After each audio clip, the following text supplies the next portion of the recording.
প্রাচীন মিশরের রাজা ছিলেন ফিরাউন। তিনি ছিলেন অত্যন্ত অহংকারী ও অত্যাচারী শাসক। তিনি নিজেকে ঈশ্বর দাবি করতেন এবং প্রজাদের বলতেন যে তিনি ছাড়া তাদের অন্য কোনো প্রভু নেই। আল্লাহ তাআলা হযরত মূসা আলাইহিসসালামকে তার কাছে প্রেরণ করেন যাতে তিনি সত্য পথে ফিরে আসেন। কিন্তু ফিরাউন মূসাকে উপহাস করেন, আল্লাহর নির্দেশ অমান্য করেন এবং তার কুমন্ত্রণা চালিয়ে যান।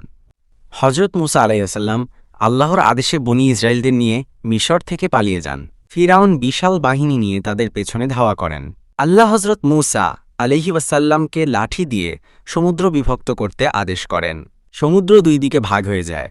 মূসা আলাইহিসসালাম ও বনী ইসরায়েলরা নিরাপদে পার হয়ে যান।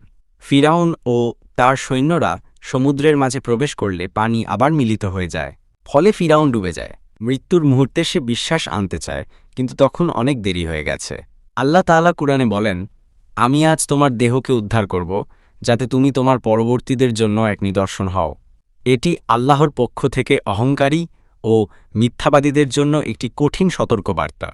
গল্পটি থেকে আমরা গ্রহণ করি যে অহংকার আর মিথ্যাবাদীদের কেউ পছন্দ করে না, এমনকি মহান আল্লাহ তাআলাও পছন্দ করেন না।